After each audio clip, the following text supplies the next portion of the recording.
kau sudah bangun? Hei, kau bangun pagi sekali. Iya, saatnya pemilihan lagi. Semua rekan kerja datang untuk itu hari ini. Aku ingin tiba lebih awal. Waktu cepat berlalu ya. Sudah setahun penuh kau menjadi pemimpin gereja. Iya, kau benar. Kau tahu, setahun ini aku belum banyak melakukan pekerjaan nyata. Kini aku sadar, kita tidak bisa menyelesaikan masalah tanpa realitas kebenaran. Aku tidak begitu yakin apakah akan terpilih kembali.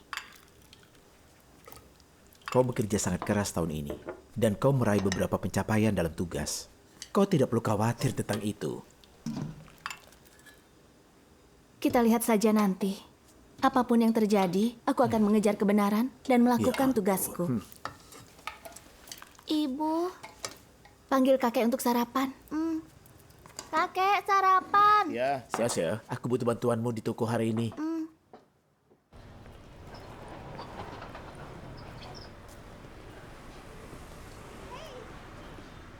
Hei, mau kemana?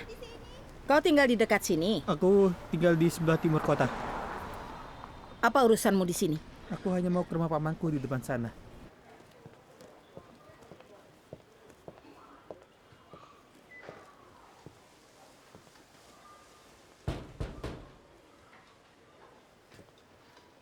Ya, lanjutkan. Kami punya pengawas di setiap gang. Ku telepon lagi nanti ya. Hei, Nyonya Wu, bagaimana punggungmu hari ini? sudah baik kan? Direktur Ma, Nyonya Wu, siapa ini? Dia bukan orang sini. ini Nona Zhao. Punggungku kambuh lagi. Dia ahli akupunturku. Iya, Oh, aku puntur. benar sekali. Aku ahli akupuntur. Akupuntur bisa mengobati banyak penyakit, seperti leher kaku, sakit punggung, atau gangguan pasca stroke. Iya, dia hebat sekali. Hei, sepertinya kalian saling kenal. Aku menerima panggilan ke rumah jika kau tertarik. Tarifku murah, dan aku bisa jamin Tidak, itu. tidak. Aku sangat sehat. Baiklah, lanjutkan. Ya, Iya. lanjutkan. Halo? Ya, aku akan segera ke sana.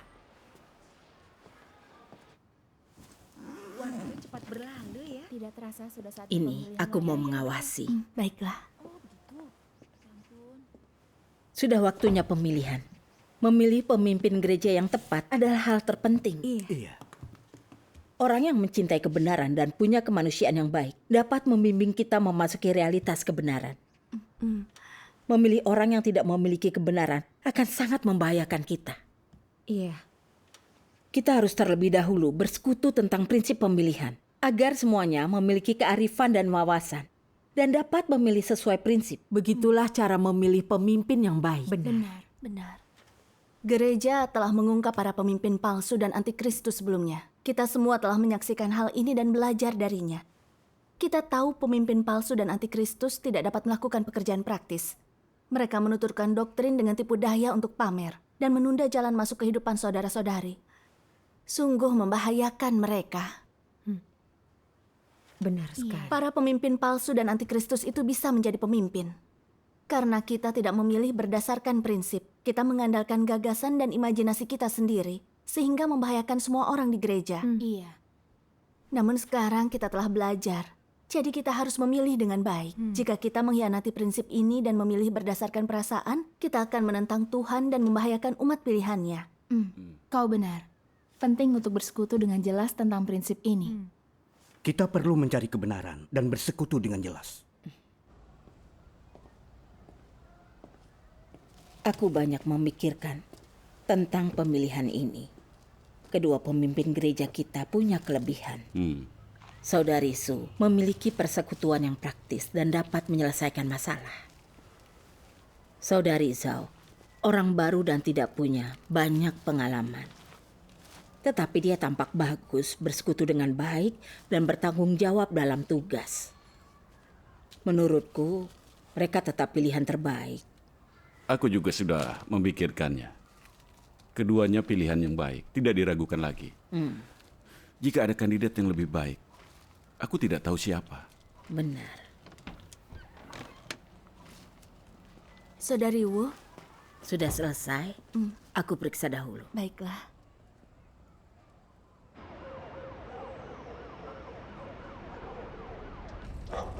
Jangan bergerak! Kembali, sialan! Tangkap dia!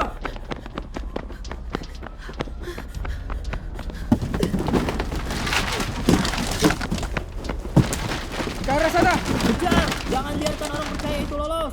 Satu kursi lagi, begitu penuh kita berangkat. Cepat, cepat. Aku tidak melihatnya. Periksa di sana.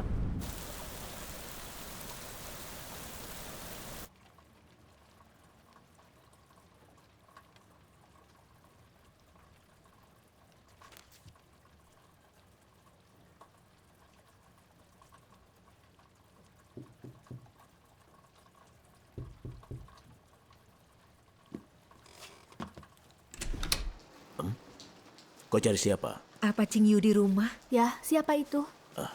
Cing Yu? Saudari Yang. Silakan masuk. Cepat, cepat masuk. Tolong tutup.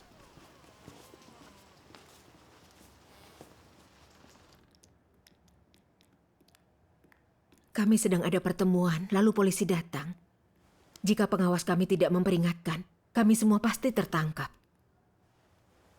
Berkat perlindungan Tuhan, Untungnya, aku menemukan rumahmu. kau aman di sini. Beritahu aku jika kau butuh sesuatu.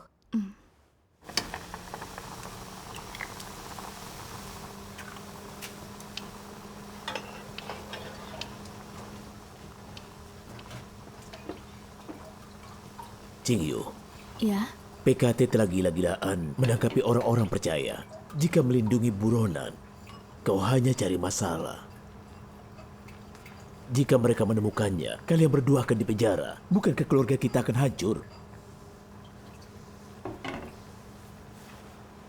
Ayah.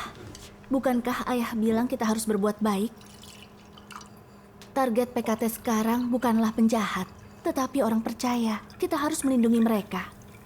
Itu perbuatan baik, sesuatu yang Tuhan berkati. Ayah, Cing Yu benar. PKT memburu orang-orang percaya seolah-olah mereka penjahat. Ini mengerikan. Tuhan memuji kita ketika kita menerima dan melindungi saudara-saudari ini. Ayah harus mendukungnya.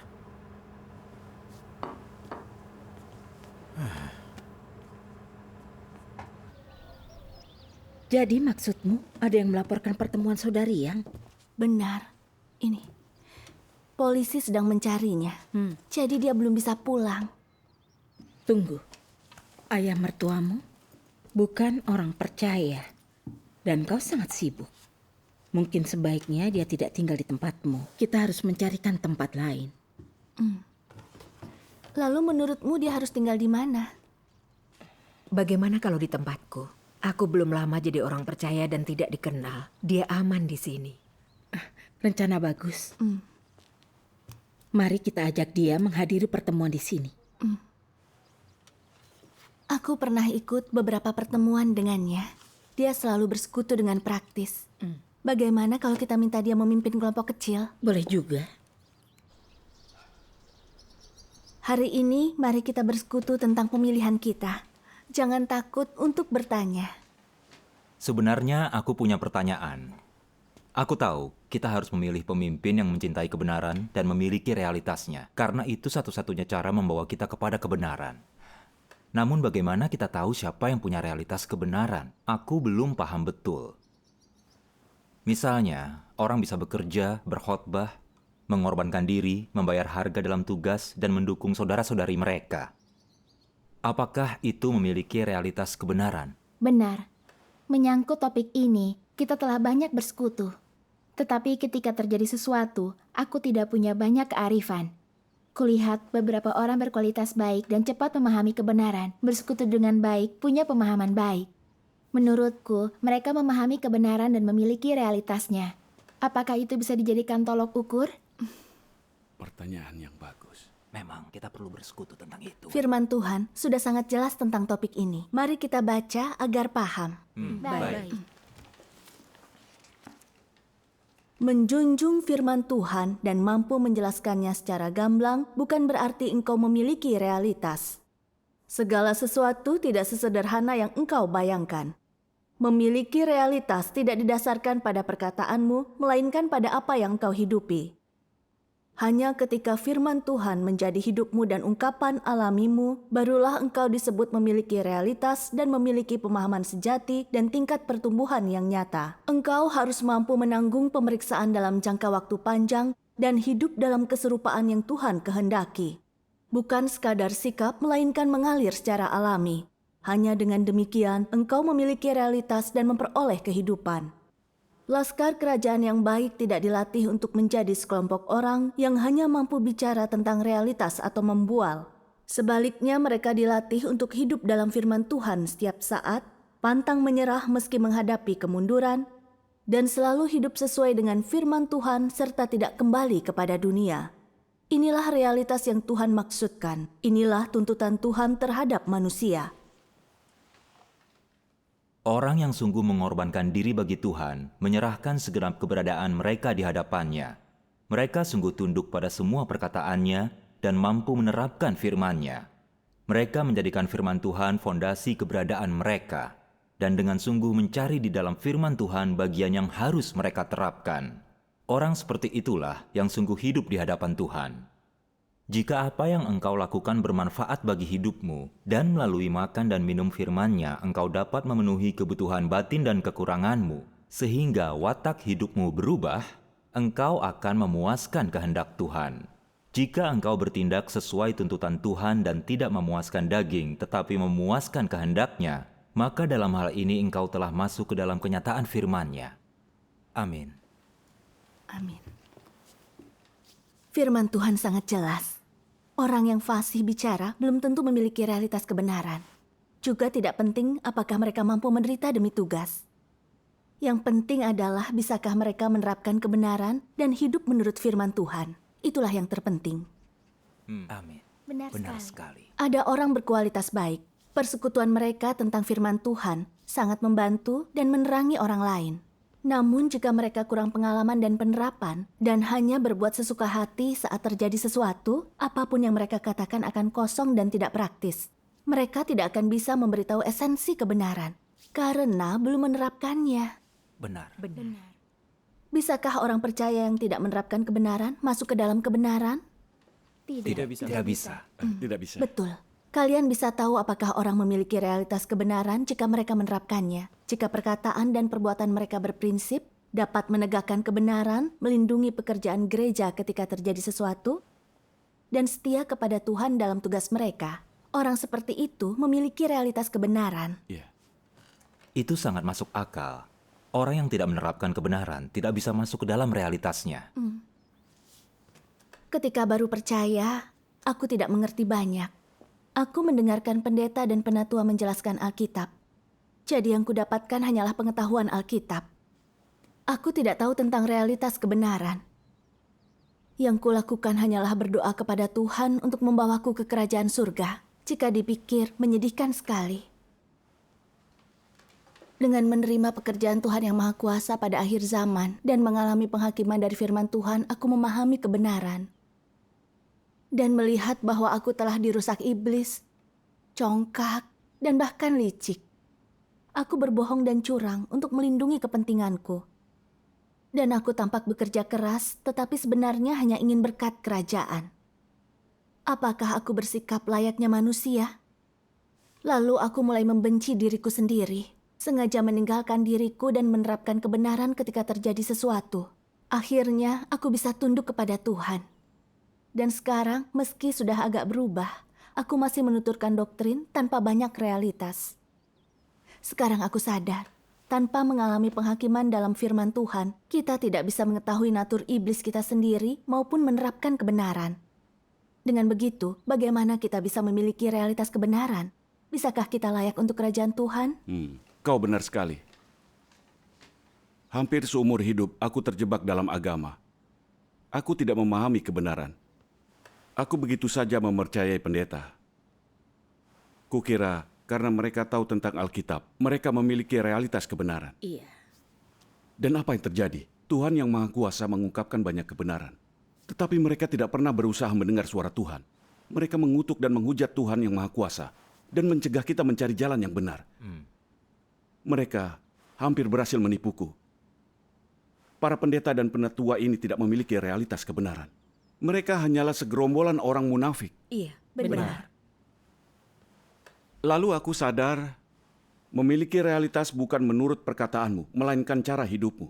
Ketika terjadi sesuatu, orang yang bisa menerapkan kebenaran, mengatasi masalah dengan kebenaran, dan membantu orang memahami kehendak Tuhan adalah orang dengan realitas kebenaran. Amin. Iya, ketika pekerjaan Tuhan tidak seperti gagasan manusia, atau ketika kita menghadapi pemurnian, perilaku kita mengungkapkan apakah kita memiliki realitas kebenaran. Ini mengingatkanku, beberapa tahun lalu, aku terpilih sebagai pemimpin gereja.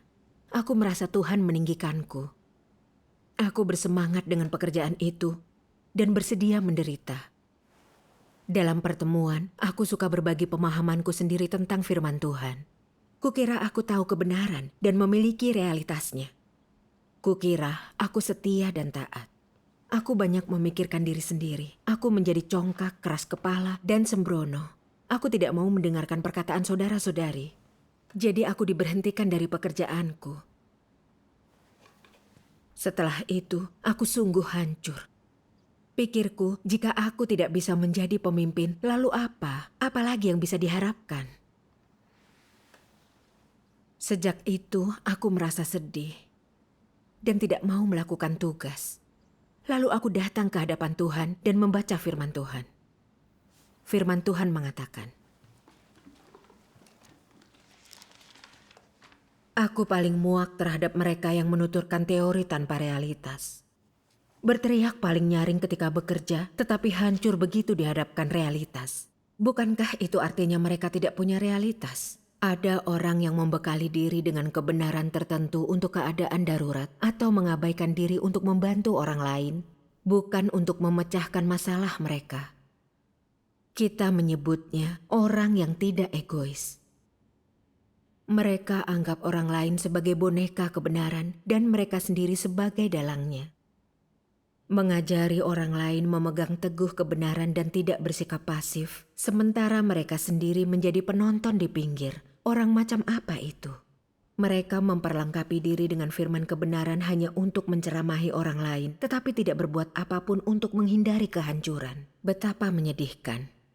Jika kata-kata mereka dapat membantu orang lain, lalu mengapa kata-kata itu tidak dapat membantu mereka sendiri?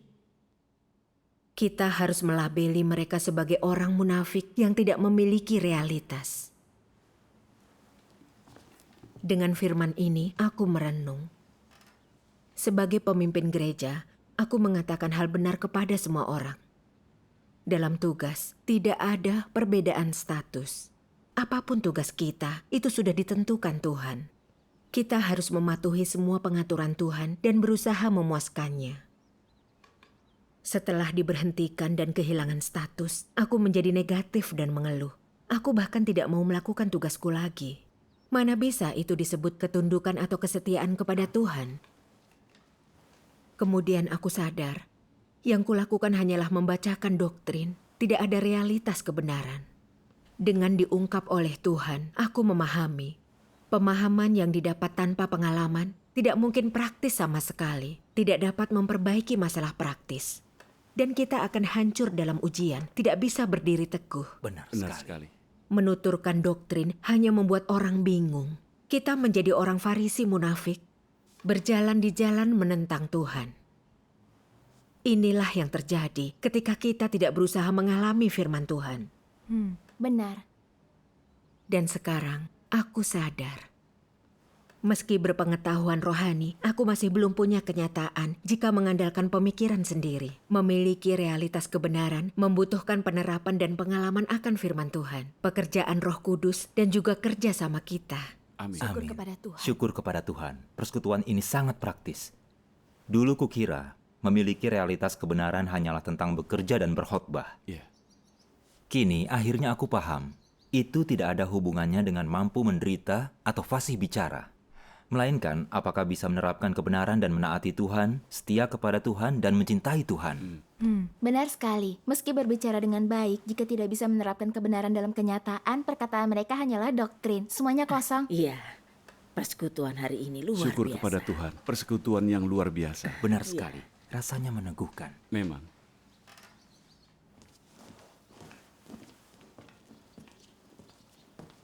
Saudari Chow, Ya, kemarin Xiaoyu tidak datang ke pertemuan kita. ada apa? Orang tuanya melihat di TV, orang percaya ditangkap, mereka takut. Jadi mereka melarangnya percaya kepada Tuhan. Mereka mengawasinya dan tidak memperbolehkannya ikut pertemuan. Akan ku cari cara bersekutu dengannya. Baik.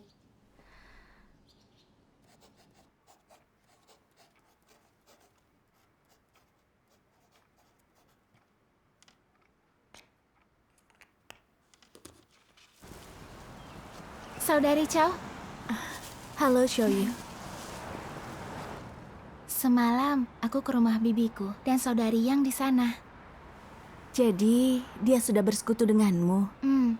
Dan sekarang aku memahami kehendak Tuhan. Tuhan memakai penindasan dan ujian ini untuk menyempurnakan iman dan kasihku. Ini pelajaran yang perlu kupetik ketika hal semacam ini terjadi. Mengikuti jalan iman itu sulit dan berbahaya, karena dunia kita tempat yang gelap dan PKT jahat. Namun jika tidak begini, aku tidak akan melihatnya dengan jelas. Aku senang kau mengetahuinya.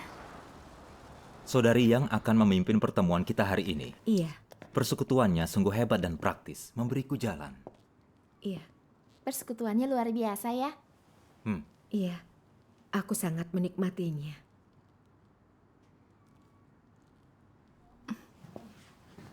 Halo semuanya.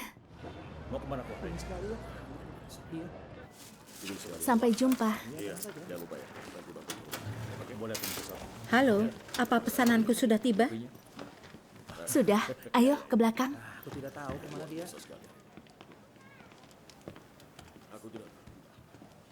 Jingyu, aku dapat catatan dari pemimpin untuk memasukkan saudari Yang dalam pemilihan.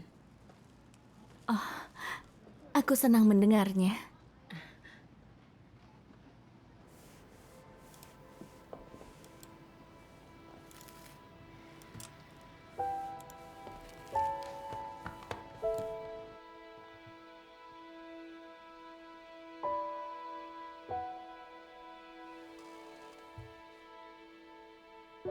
Dibanding saudari Yang, aku begitu kurang.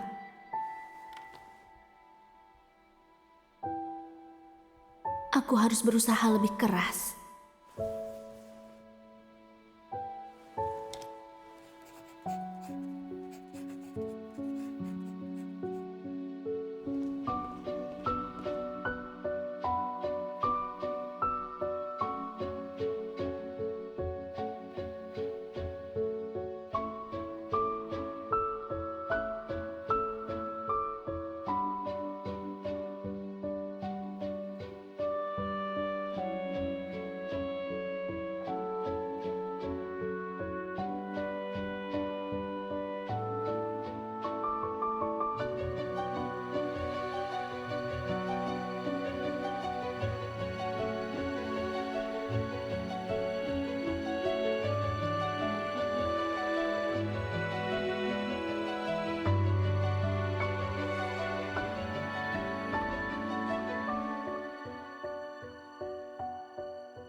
Melalui penerapan prinsip pemilihan, kita menemukan kebanyakan orang hanya memahami teori.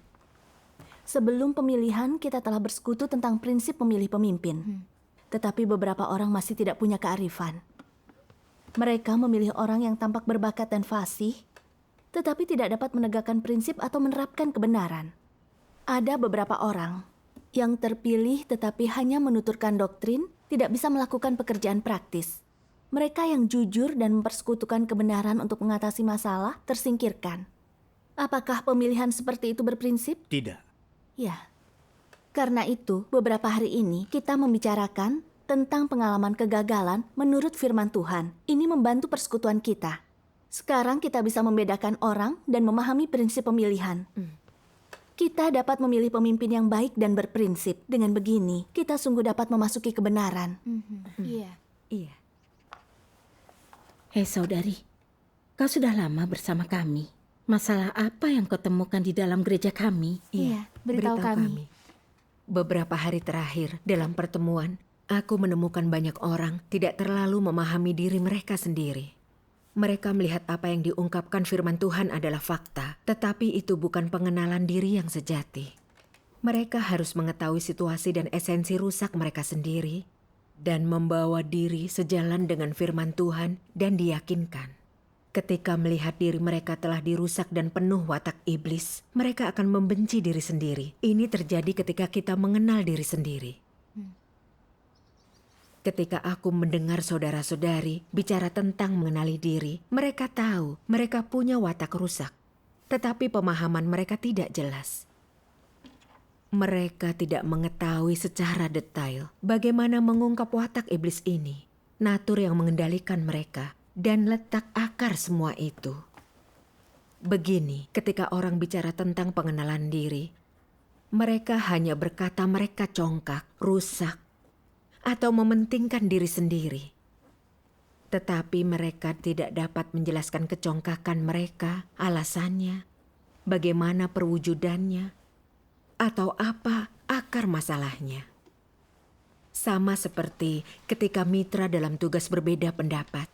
Mereka berpegang pada pendapat mereka sendiri, tetapi tidak tahu motifnya. Mereka tidak mengerti pikiran apa yang mengendalikan mereka. Mereka juga tidak mengerti konsekuensinya jika tidak menyelesaikan watak congkak mereka. Benar sekali.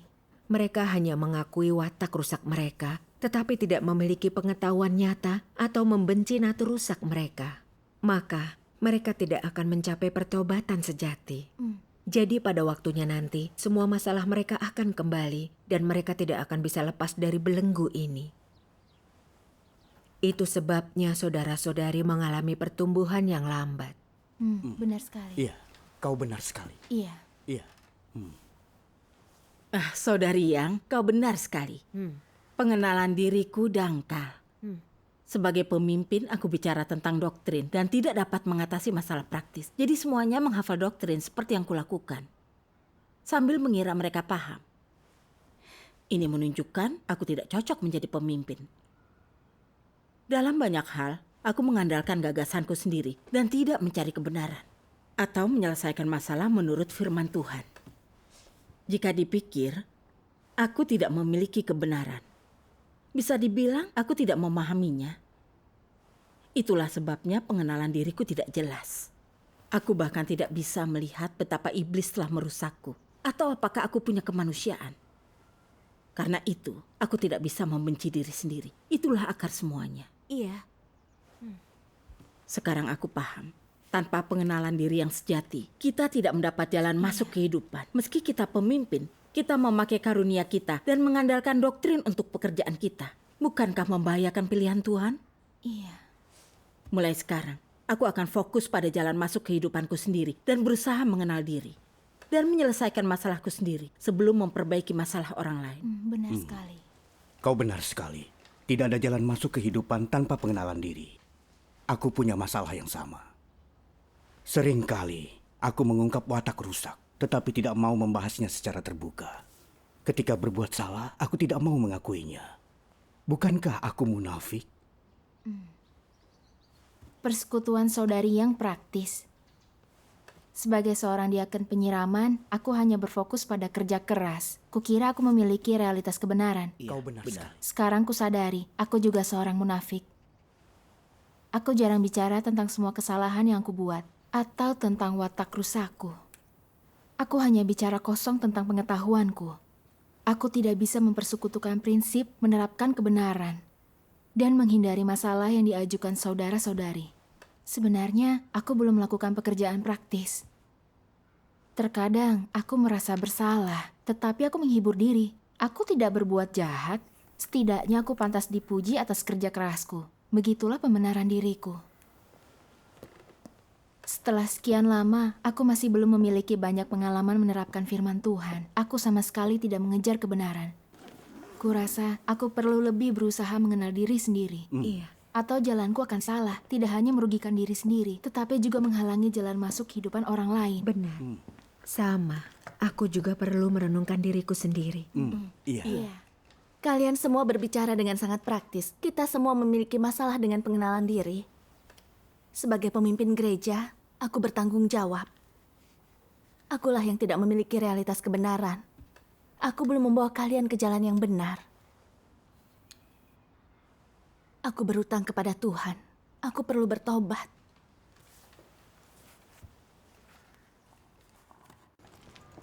Jingyu, apa ada masalah? Kita harus membicarakannya. Tidak, aku baik-baik saja. Sudah siang, aku harus menjemput anakku. Sampai ketemu.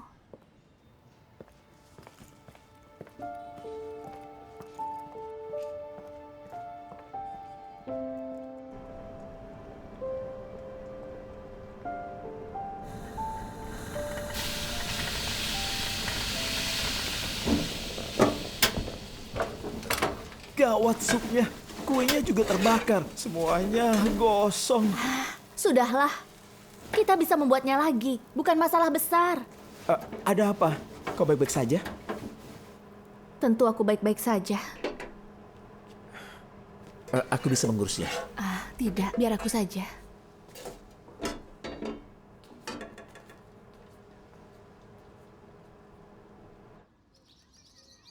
Saudari, apa kau ada masalah dalam tugasmu? Tidak.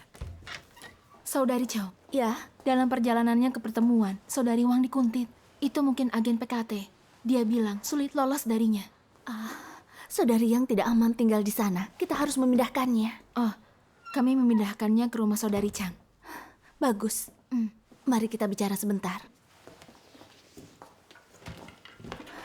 Hei, apakah saudari yang diawasi? Saat kutanya, menurutnya tidak. Jika dia tinggal di rumah saudari Wang dan ikut pertemuan, kita akan sulit tahu apakah dia diawasi. Jika dia diawasi, akan berbahaya bagi gereja kalau dia ikut pertemuan. Kurasa kita harus memintanya bersembunyi dan menangguhkan tugasnya untuk saat ini. Bagaimana? Jika tidak ada yang mengawasinya, dia hanya butuh tempat tinggal baru. Apakah menunda pertemuannya keputusan tepat? Jika dia bersembunyi, dia dan gereja akan tetap aman.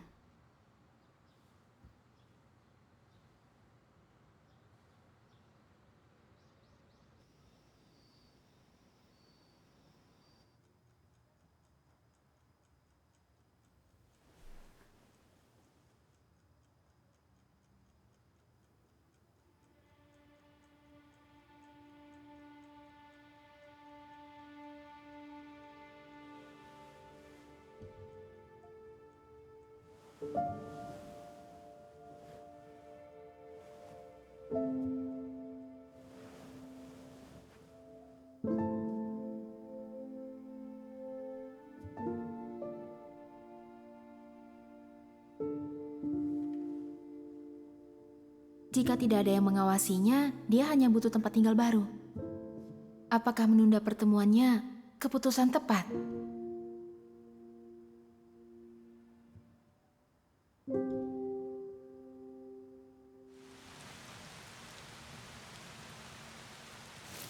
Apakah menurutmu saudari yang akan aman jika tinggal di rumah? Benarkah ini cara terbaik? Jingyu, aku ingin bicara denganmu tentang sesuatu yang kuperhatikan. Katakanlah. Sejak saudari Yang didukung menjadi pemimpin gereja, tampaknya kau mengucilkan dia. Dan terakhir kali, ketika dia menunjukkan kekurangan dalam kehidupan gereja, semua orang mengakui dan menerimanya, kecuali kau yang tampak ragu. Dan sekarang kau menjauhkannya dari pertemuan dan tugas, mengeklaim bahwa itu demi keselamatannya. Menurutmu apakah ada motif pribadi di balik tindakan ini? Sudahkah kau merenungkannya? Jika kau mengucilkan dia untuk melindungi reputasi dan statusmu sendiri, itu masalah serius. Sebagai orang percaya, kita harus takut akan Tuhan.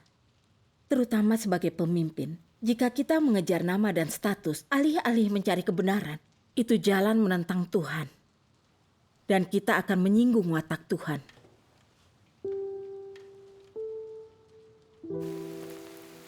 Ketika saudari yang berpartisipasi dalam kehidupan gereja, dia berbicara tentang realitas kebenaran dan memperbaiki masalah praktis. Itu membantu jalan masuk kehidupan kita. Mengapa kau tidak menghargai itu?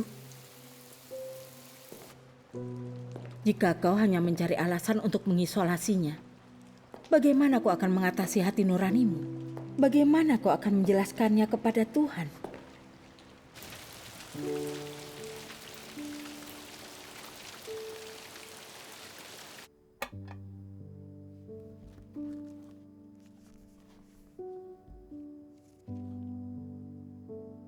Sebagai pemimpin gereja, engkau harus tahu bagaimana menemukan dan membina bakat dan tidak merasa iri terhadap mereka. Dengan cara ini, tugasmu akan terlaksana dengan memuaskan. Dan engkau akan memenuhi tanggung jawabmu serta menjadi berbakti. Beberapa orang takut tidak lagi menjadi pusat perhatian dan orang lain mengungguli mereka. Mendapatkan pengakuan sementara mereka diabaikan. Ini membuat mereka menyerang dan mengucilkan orang lain. Bukankah ini cemburu pada yang berbakat? Bukankah ini egois dan hina? Watak macam apakah ini? Ini watak jahat. Hanya memikirkan diri sendiri, memuaskan keinginan, tidak perhatian terhadap tugas orang lain, dan hanya memikirkan kepentingan sendiri, bukan kepentingan rumah Tuhan.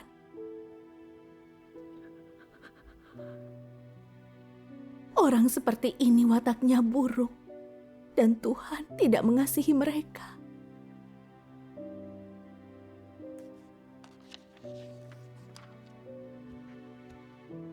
Setiap engkau telah naik ke tempat tertinggi di antara orang banyak, engkau telah naik menjadi nenek moyang orang banyak.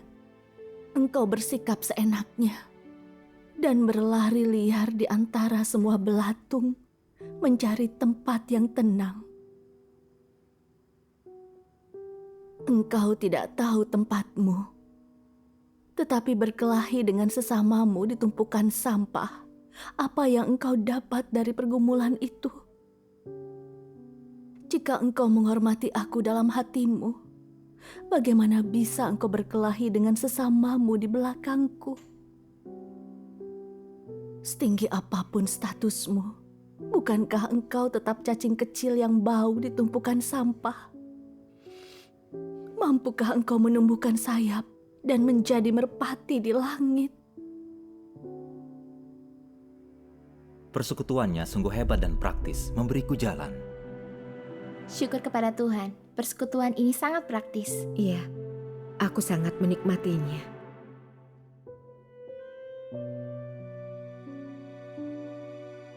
Kurasa kita harus memintanya bersembunyi dan menangguhkan tugasnya untuk saat ini. Bagaimana? Bukankah aku hanya bersaing dengan saudari yang demi status?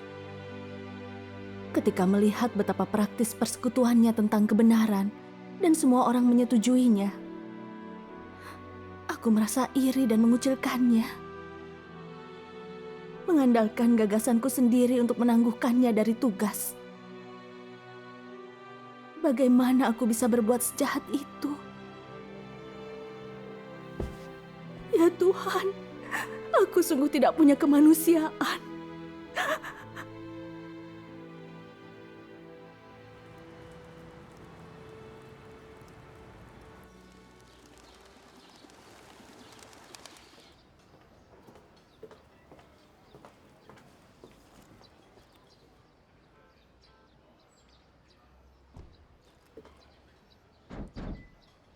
Saudari,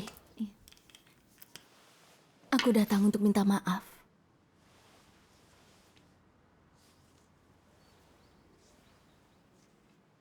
Ketika aku melihat semua orang menikmati persekutuanmu dan bertanya padamu, Aku cemburu. Aku khawatir semua orang akan memilihmu, bukan aku.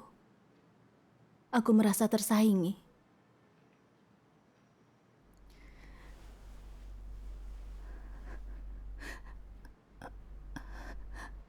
Kemudian, aku mengatur agar kau bersembunyi, menunda tugasmu. Aku sungguh tidak berperi kemanusiaan. Kau dikejar polisi.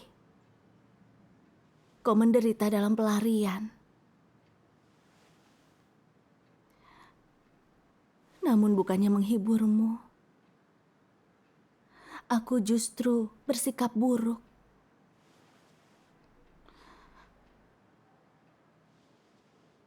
Maafkan aku.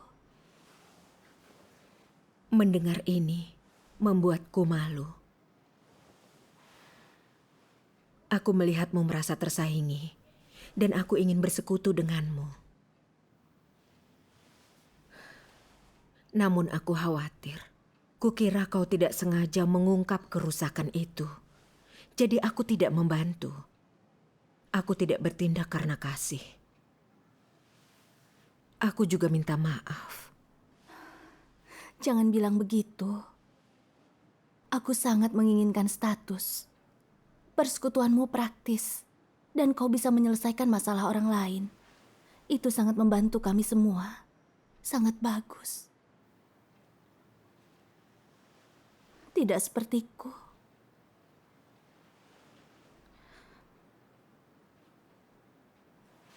Aku berusaha mengusirmu agar tetap menjadi pemimpin. Mengapa aku bertindak seburuk itu? Aku belum melakukan tugasku. Aku telah berbuat jahat.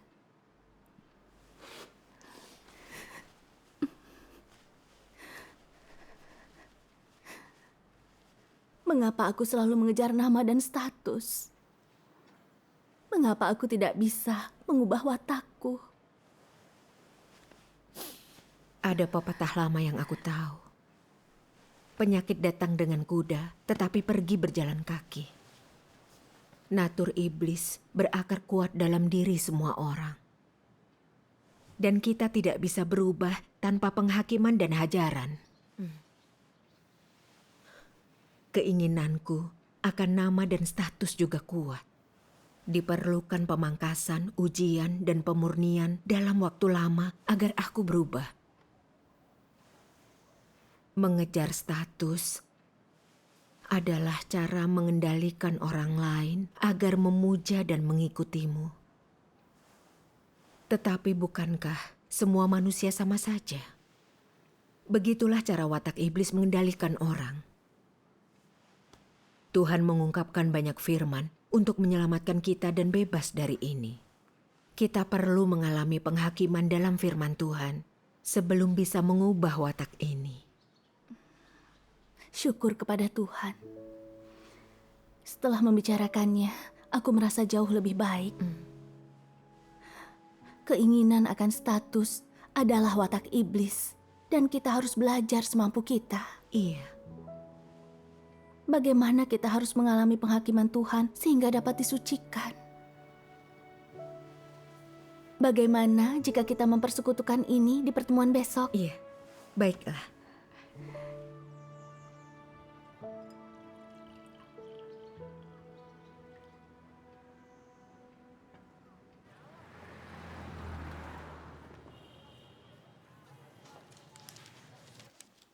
Selama proses manusia mempelajari pengetahuan, iblis menggunakan segala macam metode dari menceritakan berbagai kisah, sekadar memberi pengetahuan individual tertentu, sampai membiarkan mereka memuaskan keinginan atau ambisi mereka. Ke jalan apa iblis ingin menuntunmu? Sebenarnya, seluhur apapun cita-cita manusia, serealistis apapun keinginan manusia atau sepantas apapun, semua yang ingin dicapai dan dicari manusia terkait erat dengan dua kata, Kedua kata ini sangat penting bagi kehidupan setiap orang. Dan itulah yang ingin ditanamkan iblis dalam diri manusia. Apakah kedua kata ini? Ketenaran dan keuntungan. Iblis menggunakan ketenaran dan keuntungan untuk mengendalikan pikiran manusia, sampai hanya itu yang orang pikirkan. Demi ketenaran dan keuntungan, mereka berjuang, menderita, dan menanggung hina. Mereka mengorbankan segalanya dan mampu berbuat apapun demi ketenaran dan keuntungan. Dengan cara ini, iblis mengikat orang dengan belenggu tak kasat mata, dan mereka tidak punya kekuatan ataupun keberanian untuk membuang belenggu tersebut. Mereka tanpa sadar menanggung belenggu ini dan berjalan maju dengan susah payah. Demi ketenaran dan keuntungan ini, manusia menjauhi Tuhan dan mengkhianatinya dan menjadi semakin jahat. Demikian, setiap generasi dihancurkan di tengah ketenaran dan keuntungan iblis. Dalam upayamu, ada terlalu banyak gagasan, harapan, dan cita-cita individu. Pekerjaan saat ini adalah menangani keinginanmu memiliki status, serta hasratmu yang muluk-muluk. Harapan, status, dan gagasan semuanya adalah representasi klasik watak iblis. Alasan mengapa hal-hal semacam ini ada dalam hati manusia, sepenuhnya karena racun yang ditebarkan iblis selalu merusak pikiran manusia. Dan manusia tidak mampu menepis pencobaan iblis tersebut. Mereka hidup dalam dosa, tetapi tidak menganggapnya dosa. Selama bertahun-tahun, pemikiran yang dipegang manusia telah sedemikian merusak hati mereka, hingga mencapai titik di mana mereka menjadi tidak bisa dipercaya, pengecut, dan tercela. Bukan hanya tidak memiliki kemauan keras atau tekad, mereka juga menjadi tamak, congkak, dan degil. Mereka tidak memiliki tekad yang melampaui keakuannya. Mereka bahkan tidak memiliki keberanian sedikit pun untuk menepis tekanan pengaruh gelap ini. Pemikiran dan kehidupan orang telah sedemikian rusaknya sehingga perspektif mereka tentang percaya kepada Tuhan masih teramat menjijikan. Bahkan ketika orang membicarakan perspektif mereka tentang percaya kepada Tuhan, sungguh tak tertahankan untuk didengar. Semuanya pengecut, tidak kompeten, hina dan rapuh. Mereka tidak merasa muak akan kuasa kegelapan dan tidak menyukai terang dan kebenaran, malah berusaha keras mengenyahkannya. Amin. Amin. Syukur Amin. kepada Syukur Tuhan. Firman Tuhan sangat praktis. Dahulu kita tidak tahu dengan jelas apa itu nama dan status. Kita mengira itu hal positif, tujuan hidup yang berharga.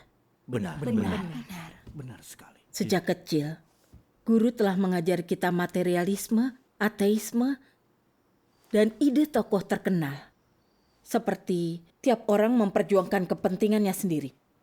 Yang bekerja dengan otak menguasai mereka yang bekerja dengan otot. Dan cendekiawan adalah pemuka masyarakat. Jangan lupa, bawa kehormatan bagi nenek moyangmu. Manusia mati meninggalkan nama. Benar. Juga, berusahalah menjadi lebih baik dari yang lain. Di masa lalu, kita menggunakan frasa ini sebagai hal yang harus dipegang. Kita memuja pencapaian status dan kekuasaan dan berusaha melebihi orang lain. Untuk apa? Kita menjadi makin congkak dan tercela. Kita ingin kuasa di atas orang lain dan mengendalikan mereka. Benar. Iya. Kita terus berjuang untuk mendapatkan kekuasaan.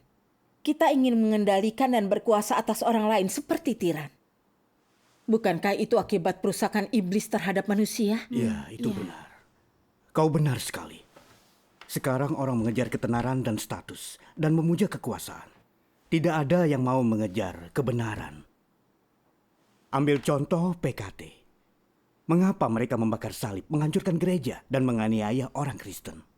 Mengapa semua gereja harus menunjukkan bendera dan potret si? Mereka ingin melarang kepercayaan kepada Tuhan dan menyuruh kita semua menyembah iblis. Benar. Fakta PKT berbuat sedemikian jahat dengan kekuasaan mereka membuktikan jika pemuja kekuasaan berkuasa, mereka akan menentang Tuhan dan tindakan mereka akan membahayakan manusia. Jadi, jika kita tidak menerima hukuman dan hajaran Tuhan, sayangnya kita tidak bisa disucikan. Begitu banyak orang percaya mengejar nama dan status, alih-alih mencari kebenaran. Dan karenanya mereka menjadi pemimpin palsu dan antikristus. Orang yang mengejar status, mereka membenci kebenaran. Mereka menentang Tuhan. Itu benar. Mereka akan disingkirkan pekerjaan Tuhan dan tidak akan menerima keselamatan Tuhan. Itu benar. Jika kita tidak memperbaiki watak yang rusak itu, kita tidak layak menjadi pemimpin atau melayani Tuhan. Iya. Itu benar sekali. Ketenaran dan status keduanya menakutkan. Sejak percaya kepada Tuhan, aku fokus bekerja bagi Tuhan dan menjadi pemimpin. Kukira dengan bekerja dengan baik dan didukung saudara-saudari, akan kudapatkan perkenan Tuhan, diselamatkan dan masuk kerajaan surga. Jika dipikir lagi, bagaimana bisa aku sebodoh dan sebebal itu? Aku tidak tahu kehendak Tuhan.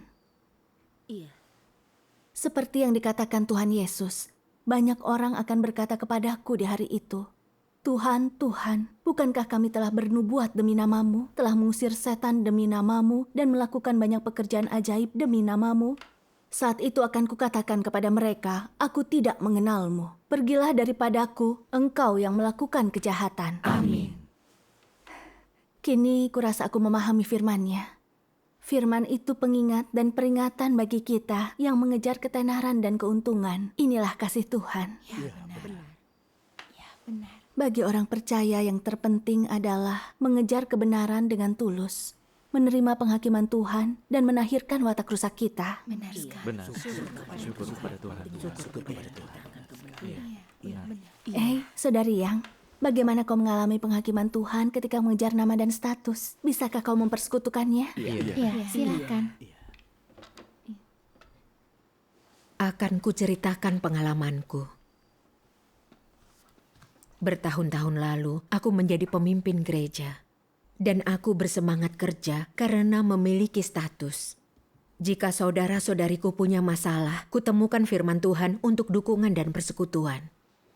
Tak berapa lama, pekerjaanku membuahkan hasil dan aku mendapat perkenan. Jadi kukira aku hebat dalam pekerjaanku dan pemimpin sejati. Aku pikir aku harus bekerja lebih keras agar mungkin dapat dipromosikan. Aku hanya fokus pada pekerjaan dan demi perhatian lebih terkadang aku pamer. Tak lama, aku merasakan kegelapan batin. Aku tidak tercerahkan oleh firman Tuhan dan persekutuanku tidak memberikan terang, hanya doktrin. Aku tidak bisa menyelesaikan masalah orang lain. Sekeras apapun usahaku, aku tidak tahu harus berkata apa. Saat itulah, aku tahu aku telah kehilangan pekerjaan Roh Kudus. Setelah itu, aku diberhentikan.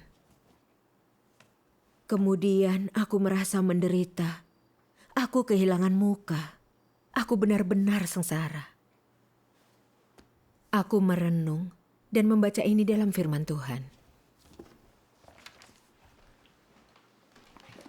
Ada orang yang secara khusus mengidolakan Paulus.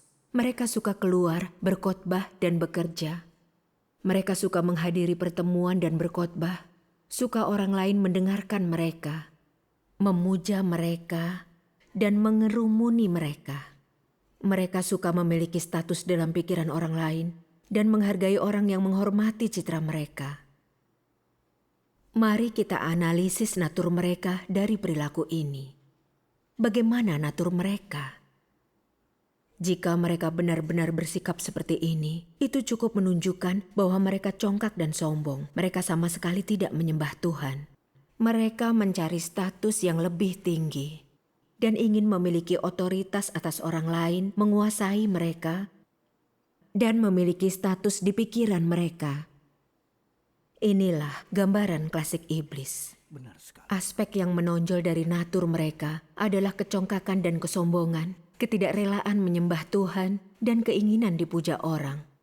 Perilaku semacam itu dapat memberi pandangan jelas akan natur mereka. Amin. Amin. Amin. Firman Tuhan ini terasa menusuk hatiku. Dengan firman ini, aku terungkap. Aku selalu suka bekerja. Aku suka dikelilingi dan dipuja orang lain. Ketika orang lain mendengarkanku, aku merasa bahagia tak terkira. Aku tidak ingin hanya menjadi pemimpin gereja. Aku ingin kenaikan jabatan agar bisa mengendalikan lebih banyak orang. Apa bedanya aku dengan iblis? Benar. Iblis itu congkak dan ingin bangkit agar sejajar dengan Tuhan. Jadi, aku sama congkaknya. Di dalam hatiku, aku tidak takut Tuhan. Pekerjaanku bagi Tuhan kupakai untuk pamer, agar orang lain mengagumi dan mematuhiku. Itu membuatku seperti iblis, sosok yang bersaing dengan Tuhan demi status dan orang. Tuhan adalah pencipta, maha kuasa dan mulia, tetapi dia berinkarnasi sebagai manusia biasa.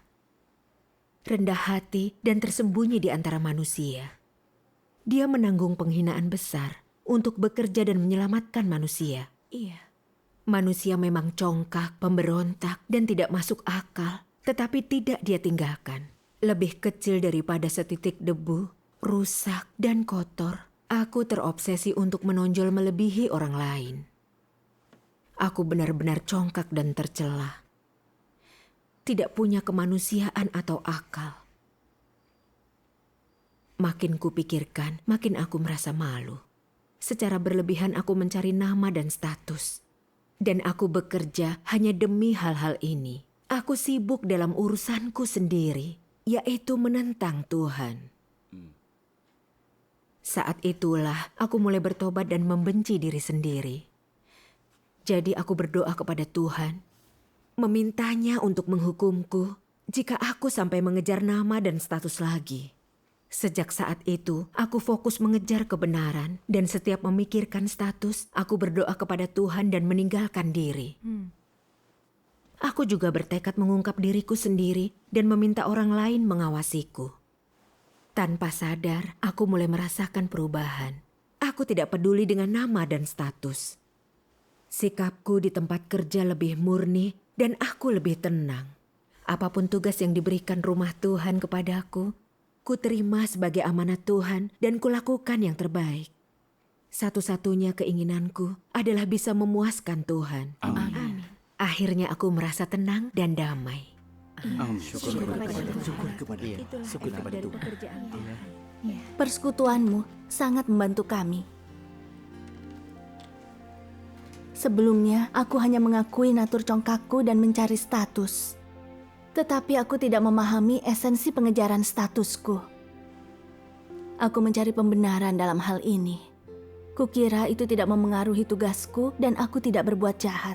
Jadi bisa kuurus nanti.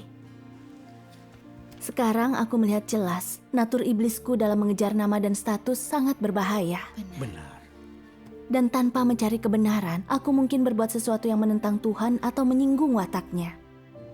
Meski ingin mengendalikannya, aku tidak bisa. Penting bagi orang percaya untuk mengejar kebenaran dan menerima penghakiman Tuhan. Itu benar.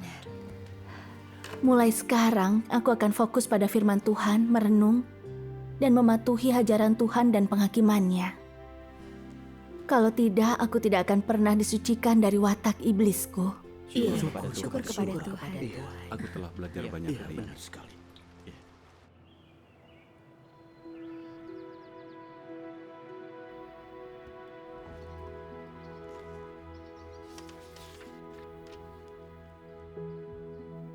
Sebagai ciptaan Tuhan, manusia harus berusaha melakukan tugas ciptaan Tuhan dan mengasihi Tuhan tanpa pilihan lain. Sebab Tuhan layak menerima kasih manusia. Orang yang berusaha mengasihi Tuhan seharusnya tidak mencari keuntungan pribadi atau keuntungan yang didambakannya sendiri. Inilah sarana pengejaran yang paling benar. Jika perkara yang kau cari kebenaran, perkara yang kau lakukan kebenaran, dan perkara yang kau capai perubahan watak, jalan yang kau tapaki adalah jalan yang benar.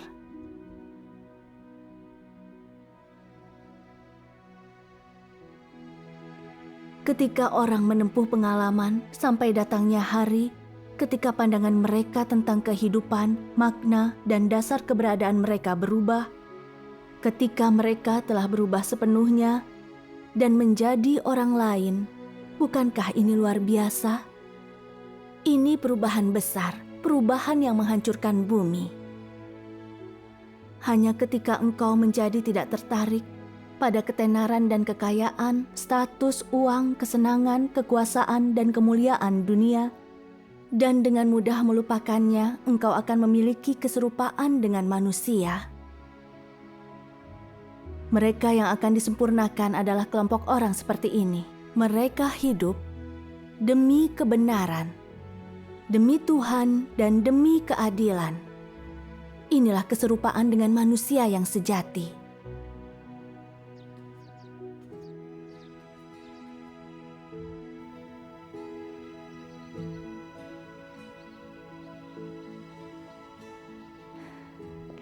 Oh iya, baiklah. Iya, tentu bersyukur kepada Tuhan. Semuanya saatnya memilih. Baiklah.